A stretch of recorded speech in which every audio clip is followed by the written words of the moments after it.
Hello friends, मेरे dazzle classes में आप लोग का बहुत बहुत फिर से नए सेशन में स्वागत करता हूं। तो आज हम नए चैप्टर स्टार्ट करने वाले हैं। ठीक है, कल मैंने नाइट में जो है छत्तीसगढ़ के जो पर्यटन स्थल इसको 7 पार्ट में कंप्लीट करा दिया हूं। उसको जाके पढ़िएगा, बहुत अच्छा लगेगा। पूरा जो 15 से 16 मिनट का है, ज़्यादा लंबा वीडियो नहीं है। जाके देखिए कंप्लीट वहाँ पे आप पर्यटन स्थल जो है यहाँ पे कंप्लीट हो जाएगा। बाकी जो और एक मॉडल पेपर यहाँ पे ला रहा हूँ, ठीक है, जिसमें एग्जाम की दृष्टि सभी क्वेश्चन इसमें जो है रहेंगे। ठीक है, एग्जाम की दृष्टि से तो यहाँ पे हम मॉडल छत्तीसगढ़ के जो आधुनिक इतिहास है, ठीक है, मॉडर्न हिस्ट्री पढ़ेंगे। और ठीक है, जिसमें राष्ट्रीय आंदोलन वगैरह हम यहाँ पे पढ़ेंगे छत्तीसगढ़ के आधुनिक इतिहास में। ठीक है, और ये आपके सभी एग्जाम के लिए है, चाहे आप पीएससी की तैयारी कर रहे हो, ठीक है, चाहे एसआई, पुलिस कांस्टेबल, आने वाले सभी एग्जाम के लिए, शिक्षाकर्मी तैयारी कर रहे हो, ठीक है, तो सभी एग्जाम के लिए इम्पोर्टेंट है। ठीक है, और इसके बाद जो है हम मध्यकालीन इतिहास पढ़ेंगे, छत्तीसगढ़ के प्राचीन इतिहास यहाँ पे जो है पढ़ेंगे। ठीक है, तो यहाँ पे कौन कौन से चैप्टर पढ़ेंगे तो छत्तीसगढ़ के आधुनिक इतिहास में, ठीक है, आधुनिक इतिहास में हम पहला मराठा, ये सभी एमसीक्यू फॉर्म में रहेंगे क्वेश्चन, उसमें पूरा मैं डिटेल पढ़ा दूंगा। ठीक है, मराठा में जो है यहाँ पे अप्रत्यक्ष, ठीक है, और इसमें आपका प्रत्यक्ष, इसको पढ़ेंगे। ठीक है, और दूसरा आपका सूबा व्यवस्था के बारे में पढ़ेंगे। ठीक है, तीसरा आपका अप्रत्यक्ष ब्रिटिश शासन के बारे में हम पढ़ेंगे। ठीक है, ब्रिटिश शासन के बारे में पढ़ेंगे। और पुनः मराठा प्रशासन के बारे में हम पढ़ेंगे। और वहीं देखेंगे 1857 की जो है क्रांति पढ़ेंगे, और ब्रिटिश शासन के बारे में हम पढ़ने हैं। ठीक है, तो ये जो सभी जो है चैप्टर आपका जो आधुनिक इतिहास में बुक खोल के देखेंगे तो यहाँ पे दिया गया है, तो इसका हम देखेंगे। ठीक है, तो ये जो है जो छत्तीसगढ़ आधुनिक इतिहास में मराठा में अप्रत्यक्ष प्रत्यक्ष शासन को देखेंगे, मराठाओं की सूबा व्यवस्था, अप्रत्यक्ष ब्रिटिश शासन, पुनः मराठा शासन, 1857 की क्रांति और ब्रिटिश शासन, इसको हम देखेंगे। सभी एमसीक्यू फॉर्म में है। ठीक है जी, और सभी जो है चैप्टर वाइज यहाँ पे बनाया गया है एमसीक्यू, और सभी लेटेस्ट पैटर्न पे क्वेश्चन है। ठीक है, आने वाले सभी एग्जाम के लिए। तो चलिए पहला क्वेश्चन स्टार्ट करते हैं। ठीक है, तो ये आपका क्वेश्चन यहाँ पे जो है मिसलेसियस क्वेश्चन यहाँ पे आ गया है एक ठो। ठीक है, कि जो है रामायण दीपिका, विक्रम विलास एवं ब्राह्मण स्तोत्र जैसे जो प्रसिद्ध कृतियों के लेखक कौन है? तो गोपाल चंद्र मिश्र जी, राजू लोचन, बाबू रेवाराम जी, या आपका ध्यानचंद्र। तो इसका जो आंसर यहाँ पे इसका जो आंसर हो जाएगा बाबू रेवाराम जी। ठीक है, बाबू रेवाराम बोलते हैं इनको, तो बाबू रेवाराम। ठीक है, याद रखिए। तो इनको छत्तीसगढ़ में भजन के या भजनों के जो है प्रचार प्रसार इन्हीं के द्वारा किया गया था। ये छत्तीसगढ़ के कहाँ के रहने वाले हैं? ये रतनपुर क्षेत्र के जो है जाने माने जो है हमारे छत्तीसगढ़ के कवि हैं। ठीक है जी, और ये छत्तीसगढ़ के जो है इनको प्रथम इतिहासकार भी इनको कहा जाता है। प्री 2018 में आरटीआई प्रिंसिपल 2016 में लगभग दो तीन बार रिपोर्ट हुआ इनसे क्वेश्चन से, जिसको आपको याद रखने। इनकी संस्कृत में जो रचना है गीता माधव, गंगा लहरी, सार रामायण, इनकी संस्कृत में रचना है। वहीं हिंदी में देखेंगे, हिंदी में आपका विक्रम विलास, रत्न परीक्षा, कृष्णमाला, रावासमेघ, तारिके है वंशी, ये इनकी जो प्रमुख रचना है, तो इसको आपको याद रखना है। बाकी इसको जो है जितने भी प्रमुख साहित्य जो है साहित्यकार हैं उनके जो रचना है, उसको हम एक और अलग से सेशन में उसमें कवर कराएंगे। ठीक है, बाकी हम जो आधुनिक इतिहास पढ़ेंगे। ठीक है, तो यहाँ पे देखेंगे छत्तीसगढ़ आधुनिक इतिहास में जो कलचुरी शासन काल में 1741 से, ठीक है, इसमें जो 1741 में नागपुर के जो भोसला सेनापति भास्कर पंत ने यहाँ पे आक्रमण किया था, तो यहाँ पे लगभग 1741 से जो है ये आपका यहाँ से जो है हम पढ़ेंगे। ठीक है, तो सेकेंड क्वेश्चन है हमारा, निम्नलिखित किस ब्रिटिश अधिकारी ने छत्तीसगढ़ की राजस्व व्यवस्था को, ठीक है, किस ब्रिटिश अधिकारी ने राजस्व व्यवस्था को दुरुस्त करने के लिए 3 वर्षीय राजस्व व्यवस्था लागू की थी? आपके इलियट ने, चार्ल्स बर्थ ने, डेविन थॉमसन ने, या चार्ल्स नेपियर ने? तो यहाँ पे इसका जो आंसर हो जाएगा आपका इलियट। तो ये जो ब्रिटिश अधिकारी थे, इन्होंने छत्तीसगढ़ में राजस्व व्यवस्था को दुरुस्त करने के लिए 3 वर्षीय यहाँ पे राजस्व व्यवस्था यहाँ पे लागू की थी चार्ल्स इलियट ने। ठीक है, ये आपका चार्ल्स इलियट, इन्होंने जो है एक ब्रिटिश अधिकारी थे, छत्तीसगढ़ में राजस्व व्यवस्था को, ठीक है, दुरुस्त करने के लिए 3 वर्षीय राजस्व व्यवस्था इन्होंने लागू थी। ये याद रखिएगा। बाकी जो है कौन कौन से ब्रिटिश जो है शासक थे उसको भी हम आगे पढ़ेंगे, तो इसका ए ऑप्शन जो है करेक्ट आंसर हो जाएगा। अगला क्वेश्चन चलिए देखते हैं। राज्य के प्रथम मराठा शासक कौन था? ठीक है, राज्य के प्रथम मराठा शासक, जहाँ पे प्रथम आता है या पहला, तो एक क्वेश्चन अपने आप इंपॉर्टेंट हो जाता है। बंकोजी भोसले, राजकुमार बिंबाजी, विठल राव दिनकर या इनमें से कोई नहीं। तो यहाँ पे इसका जो आंसर हो जाएगा यहाँ पे सेकेंड ऑप्शन राजकुमार बिंबाजी। याद रखिए कि जो छत्तीसगढ़ के जो है राज्य के प्रथम मराठा शासक है, ठीक है, जिसमें आपका अप्रत्यक्ष और प्रत्यक्ष दोनों यहाँ पे जो है कवर कराया जाएगा। ठीक है, तो इनका कार्यकाल कब से कब तक स्टार्ट होता है बिंबाजी भोसले के? तो इनका जो कार्यकाल है 1758 से 1700 ये आपका 87 तक, ठीक है, इनका कार्यकाल चलता है। ठीक है, जिसमें बिंबाजी भोसले, चिमड़ाजी भोसले, बिंकोजी भोसले, अप्पाजी भोसले, ये जो है मराठा शासक क्रम से यहाँ पे आते हैं। तो क्रम भी पूछा जा सकते हैं। तो पहले आपका बिंबाजी भोसले, इसके बाद सी से चिमड़ाजी भोसले, वी से विंकोजी भोसले और ए से अप्पाजी भोसले। क्रम भी याद रखिए, कई बार एग्जाम में क्वेश्चन आया हुआ है।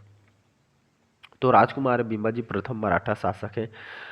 ठीक है, ये छत्तीसगढ़ के प्रथम मराठा शासक है। इन्होंने राजधानी किसको बनाया गया था? तो ये रतनपुर को, याद रखिएगा। तो रतनपुर, ठीक है, ये जो मराठों की छत्तीसगढ़ की पहली जो है प्रथम राजधानी है। इनके सेना कौन थे? तिन्नीलू पंत इनके सेना थे। इनकी राज पंडित कौन थे? कृष्ण भट्ट थे। इनके सेनापति कौन थे? तो पांडुरंग इनके सेनापति थे। और इन्होंने रामटेकरी जो मंदिर है रतनपुर में, इसके स्थापत्य इन्होंने कराया था। लेकिन इसका जीर्णोद्धार दूधाधारी मठ जो रायपुर है निर्माणकर्ता बलभद्र दास, इन्होंने इसका जीर्णोद्धार कराया था। इन्होंने प्रशासनिक काम भी किया, जैसे आपका इन्होंने रायपुर रतनपुर का जो प्रशासनिक एकीकरण किया था। रतनपुर में न्यायालय की जो है स्थापना या व्यवस्था इन्होंने की थी। राजनांदगांव और आपका खुज्जी, ठीक है, नामक 2 जमींदारियों इन्होंने जो है प्रारंभ की थी जमींदारी को। परगना पद्धति की इनको सूत्रधार कहा जाता है राजकुमार बिंबाजी को। ठीक है जी, तो याद रखना है। और इनके जन्मदाता विठल राव दिनकर है। परगना पद्धति के सूत्रधार कहेंगे तो राजकुमार बिंबाजी हो जाएगा, लेकिन जन्मदाता कौन है? तो विठल राव दिनकर है। ठीक है, मोहम्मद खान तारान को सैन्य सेवा में उनकी बहादुरी के लिए बिंबाजी भोसले से मदनगढ़ किले के क्षेत्र 5 स्थानों को पुरस्कार के रूप में इन्होंने जो है भेंट कर दिया गया था। ठीक है, इसको आपको याद रखना है। धमधा, खैरागढ़, कांकेर, कोरबा, राजनांदगांव, खुज्जी, ये जो है जमींदारों से जो है संबंधित है इन्हीं के गाल में। ठीक, इनकी पत्नी कौन थी? पत्नी थी ये आपका उमाबाई, यू से उमाबाई, आर से रमाबाई और ए से आनंदीबाई। ठीक है, याद रखिए, यहाँ से भी क्वेश्चन आपके मेंस में भी आया हुआ है। तो पत्नी थी उमाबाई, रमाबाई, आनंदीबाई, इनकी 3 पत्नी थी। ठीक है, उमाबाई अपने पति के ठीक मृत्यु से दुखी होकर इन्होंने 1787 में सती हो गई। परिणाम क्या हुआ? रतनपुर में सती चौरा का निर्माण करवाया गया था, इसलिए। ठीक है, इनका हो गया। रमाबाई देखते हैं। तो रमाबाई पति के वियोग में, ठीक है, वो यहाँ पे इन्होंने जो है वनवास चली गई, वन चली गई थी। ठीक है, ऐसे आनंदीबाई, आनंदीबाई के ये इन्होंने जो है बिंबाजी की मृत्यु के उपरांत इन्होंने 1787 से 1801 में सत्ता की बागडोर इन्होंने संभाली थी। ठीक, मतलब राजपाट जो है उनके पति चले गए थे, इन्होंने जो है संभाली थी। इनका जो सूबेदार था महिपत राव के साथ सत्ता के लिए संघर्ष हुआ था। इनको रामटेकरी मंदिर की मूर्ति के समक्ष हाथ जोड़ी हुई स्थिति में बिंबाजी की प्रतिमा का निर्माण इन्होंने कराया था। ठीक है जी, तो इसको आपको याद रखना है। इनके बाद जो है बिंबाजी भोसले के बाद आपका चिमड़ाजी भोसले आते हैं। बिंबाजी की मृत्यु के बाद उनके जो भतीजा थे चिमड़ाजी, इन्होंने सत्ता संभाली थी। ठीक है, बाकी अगला क्वेश्चन में देखते हैं। चलिए अगला क्वेश्चन देखते हैं यहाँ पे। कैप्टन हंटर के बाद, ठीक है, कैप्टन हंटर के बाद छत्तीसगढ़ के अधीक्षक बनाया गया था। कैप्टन सैंडिस को, कैप्टन हंटर को, एगेन्यू को या इनमें से कोई नहीं। तो यहाँ पे इसका जो आंसर हो जाएगा कैप्टन सैंडिस। याद रखिएगा, इनका कार्यकाल 1825 से 1828 तक यहाँ रहा है और हंटर का 1825 तक रहा है। ठीक है, इनके कार्यकाल में कुछ भी नहीं हुआ था। तो इनके कार्यकाल में क्या क्या हुआ था? तो इन्होंने ताहूदारी प्रथा की शुरुआत की थी। ठीक है, तो ताहूदारी प्रथा किसकी शुरुआत की थी? तो कैप्टन सैंडिस ने। लोरमी और तरेंगा नामक 2 तालुका का निर्माण किसने कराया था? इन्होंने कराया था। बस्तर और करौन जमींदारियों के बीच विवाद का समझौता इन्होंने कराया था। सरकारी कामकाज का जो माध्यम अंग्रेजी भाषा में इन्होंने कराया था, कैप्टन सैंडिस ने। ठीक है। छत्तीसगढ़ में डाक तार व्यवस्था का प्रारंभ इन्होंने कराया था, कैप्टन सैंडिस के द्वारा। और एक यूनिक की तुलना में अधिक अधिकार ये संपन्न था इन्हीं के कार्यकाल में। सैनिक और असैनिक दोनों प्रकार के अधिकार ये सौंपे गए थे कैप्टन सैंडिस ने। इन्हीं के शासनकाल में अंग्रेजों और रघुजी तृतीय के मध्य समझौता इन्होंने करवाया था। इन्होंने हिंदू और मुस्लिम, ठीक है, इन्होंने हिंदू और मुस्लिम में प्रचलित जो वर्ष के स्थान पर अंग्रेजी वर्ष को इन्होंने जो है मान्यता प्राप्त इन्होंने करवाया गया था। ठीक है, जिसको आपको याद रखना है इनका का जो कार्यकाल है। चलिए अगला क्वेश्चन देखते हैं। तो वर्ष 1934 में छत्तीसगढ़ में हरिजन सेवक संघ की अध्यक्षता में गठित हुआ था घनश्याम सिंह गुप्त, पंडित सुंदरलाल शर्मा, यति यतन लाल या खूबचंद बघेल। तो इसका आंसर हो जाएगा घनश्याम से घनश्याम से जो गुप्त है। 1934 में हरिजन सेवक संघ की अध्यक्षता इन्होंने यहाँ पे गठित हुआ था, इसको याद रखिए। इन्होंने घनश्याम सिंह गुप्त छत्तीसगढ़ में दुर्ग जिले के रहने वाले थे और दुर्ग जिले से स्वतंत्रता आंदोलन का नेतृत्व इन्होंने किया था। और उन्होंने 1937 में 1937 मध्य प्रांत विधानसभा अध्यक्ष पे जो है पद पर नियुक्त हुए थे। छत्तीसगढ़ विधानसभा पुरुष इनको कहा जाता है। घनश्याम सिंह गुप्त जो है आर्य समाज से भी जो है जुड़े रहे हैं, तो इसको आपको याद रखना है। अगला क्वेश्चन है, चलिए अगला क्वेश्चन देखते हैं। वर्ष 1906 में स्थापित समित्र मंडल के माध्यम से किसने सुधारों का श्री गणेश किया था? पंडित सुंदरलाल शर्मा, ठाकुर प्यारेलाल सिंह, माधवराव सप्रे या इनको लक्ष्मण राव बोलते हैं। उपरोक्त में से कोई नहीं। तो यहाँ पे इसका जो आंसर जो हो जाएगा, ठीक है, पंडित सुंदरलाल शर्मा। इन्होंने 1906 में स्थापित समित्र मंडल के माध्यम से जो है सुधारों का श्री गणेश किया था। पंडित सुंदरलाल शर्मा की बात करूँ, राजिम गरियाबंद में इनका जन्म हुआ था। ठीक है, इनके 1940 में इनका जो है मृत्यु हो गया था। इनके पिता कौन थे? तो जियालाल त्रिपाठी इनके जो है पिता थे और माता देवती थी। 1906 में इनका काम होता है। 1906 में इन्होंने समित्र मंडल की स्थापना इन्होंने की थी। डेट बता रहा हूँ, उसको याद रखते जाना। 1918 में छत्तीसगढ़ में प्रथम बार पांडुलिपि नक्शा इन्होंने बनाया था और छत्तीसगढ़ राज्य के जो है प्रथम जो है संकल्पना कार्य इनको कहा जाता है। 1920 में इन्होंने कंडेल नहर सत्याग्रह का नेतृत्व इन्होंने किया था और 20 दिसंबर 1920 को इन्हीं के आग्रह पे महात्मा गांधी का छत्तीसगढ़ में प्रथम, याद रखिए, प्रथम आगमन कब हुआ था? 20 दिसंबर 1920 में। किनके कहने पे? तो इन्हीं के कहने पे। ठीक है, आगे देखेंगे। 1922 आते हैं। 1922 में जेल से श्री कृष्ण जन्मस्थली जो नामक पत्रिका इन्होंने निकाली थी, जिससे पेजों की संख्या लगभग 18 थी। ठीक है जी। और छत्तीसगढ़ के मध्य प्रथम जंगल सत्याग्रह सिहावा जंगल सत्याग्रह में इनके जो है प्रमुख भूमिका भी रही है। 1925 में राजिम में अस्पृश्यता विरोधी आंदोलन इन्होंने चलाया था। छत्तीसगढ़ में जन जागरण तथा राष्ट्रीय जागरण के अग्रदूत इनको कहते हैं। छत्तीसगढ़ के गांधी भी इनको कहा जाता है। और छत्तीसगढ़ शासन के द्वारा साहित्य लेखन में, ठीक है, इनके नाम पे जो है पंडित सुंदरलाल शर्मा साहित्य लेखन पुरस्कार दिया जाता है। पंडित सुंदरलाल शर्मा जी ने, ठीक है, गांधी जी के पूर्व जो है अछूतोद्धार का कार्यक्रम इन्होंने जो है प्रारंभ किया गया था। ठीक है, तो यहाँ से बहुत सारे क्वेश्चन आए हुए हैं, इसको याद रखना है। चलिए अगला क्वेश्चन देखते हैं। मराठों ने अपने शासनकाल में छत्तीसगढ़ में कितने सूबों में बांटा था? 4, 6, 8 या 10? इसका आंसर हो जाएगा 8। ठीक है, तो यहाँ पे 60 कर बता रहा हूँ। तो पहला आपका एम से महिपत राव दिनकर, वी से आपका विठल राव दिनकर, बी से आपका भवानी कालू, के से आपका केशव गोविंद, सभी को याद रखना है। इसके बाद आपका आ जाएगा भिकोजी पिंडरी, याद भिकोजी पिंडरी बोलते हैं। और बी से बीकाजी गोपाल। ठीक है, बीजी से मतलब बीकाजी गोपाल हो जाएगा। और सातवां है आपका एस से सखाराम हरिराम एवं सीताराम टांटिया बोलते हैं इनको। ठीक है, 8वां हो जाएगा यहाँ पे वाई से, 1 मिनट, वाई है यादव राव दिवाकर। ठीक है, कौन कौन सा? महिपत राव दिनकर, विठल राव दिनकर, भवानी कालू, केशव गोविंद, कैसे केशव गोविंद, ठीक है, बिंकोजी पिंडरी, बीजी से मतलब बीकाजी गोपाल हो जाएगा। और एस से सखाराम सखाराम हरि एवं सीताराम टांटिया हो जाएगा।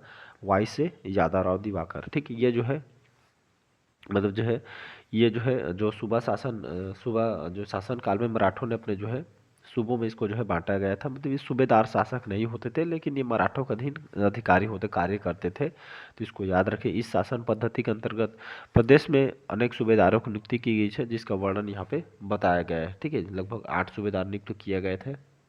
चलिए अगला क्वेश्चन देखते हैं। छत्तीसगढ़ के पहला अंग्रेज अधीक्षक कौन था? ये कई बार एग्जाम में क्वेश्चन पूछा गया है। जहाँ पे पहला प्रथम आता है क्वेश्चन अपने आप में इंपॉर्टेंट है। Captain Elliot, captain Edmund, captain Agnew, captain Smith. तो यहाँ पे इसका आंसर हो जाएगा कैप्टन एडमंड। याद रखिएगा। तो इनका कार्यकाल 1818 से लेकर 1818 तक ही रहा है। ठीक है, 18 से 18 बस याद रखेंगे। ठीक है, तो छत्तीसगढ़ प्रशासन के लिए ब्रिटिश सुप्रिटेंडेंट की नियुक्ति की है। नागपुर के रेजिमेंट के अधीन कार्य करने इनको जो है पड़ता था। ठीक, तो कैप्टन एडमंड 1818 से 1818 तक रहे। राजधानी रतनपुर की इन्होंने अपनी राजधानी बनाया था। छत्तीसगढ़ के प्रथम ब्रिटिश अधीक्षक इनको नियुक्ति किया गया था। तो याद रखिएगा। तो नागपुर के भोसला राज्य पर ब्रिटिश संरक्षण के अंतर्गत छत्तीसगढ़ में नियुक्त प्रथम सुप्रिटेंडेंट कैप्टन एडमंड था। 1818 में डोंगरगढ़ के जमींदार का विद्रोह हुआ था। ठीक है, किंतु जो कैप्टन एडमंड ने खैरागढ़ के जमींदार के सहयोग से विद्रोह का जो है दमन किया। फिर परिणाम क्या हुआ? तो खैरागढ़ के जमींदार को डोंगरगढ़ क्षेत्र में इसको जो है मिल गया था। इसी के लिए यहाँ पे कई बार यहाँ से क्वेश्चन आया हुआ है। चलिए इसको बता देता हूँ। जो अंग्रेज अधीक्षक है इनके क्रम को याद रखिए। अगर जमाने के लिए जो ब्रिटिश अधीक्षक है इसको आपको बताना है चीज। जैसे कैप्टन एडमंड पहला आ जाएगा। दूसरा में आपका कैप्टन पी वांस एगेन्यू एगेन्यू है। ठीक है, कैप्टन एडमंड, कैप्टन एगेन्यू। ठीक है, इसके बाद आपका थर्ड नंबर में आपका कैप्टन हंटर, एच से हंटर, ये जो है तीसरे अधीक्षक है। ठीक है, चौथा में आपका कैप्टन सैंडिस। ठीक है, चौथा कैप्टन सैंडिस है, ये आपके हंटर हैं। पांचवा आपका कैप्टन विल्किंसन, वी से विल्किंसन हो जाएगा। और आपका पांचवा है आपका छठवा कैप्टन क्राफर्ड, के से आपका क्राफर्ड। ये ठीक है, ये क्रम को याद रखना है। इस तरह क्रम जमाने के लिए भी आपको आएगा। ठीक है, तो कैप्टन जो क्राफर्ड है इनका 1828 से 1800 कार्यकाल है। ये छत्तीसगढ़ के अंतिम ब्रिटिश जो है अधीक्षक हैं। ब्रिटिश संरक्षण की जो है समाप्ति होती है। भोसला सत्ता का हस्तांतरण 6 जून 1830 तक जो है को किया। तो इसको आपको याद रखना है। तो चलिए बाकी आज के सेशन यही तक रखते हैं। कैसा लगा सेशन कमेंट करके ज़रूर बताइएगा। बाकी का जो क्वेश्चन हम अगले पार्ट में क्वेश्चन कवर करेंगे। कमेंट बॉक्स में कैसा लगा जो है जो सेशन है, ये पहला पार्ट है। ठीक है, आधुनिक इतिहास का। इसको हम जल्द से जल्द हम ख़त्म करने की कोशिश करेंगे। ठीक है, थैंक यू।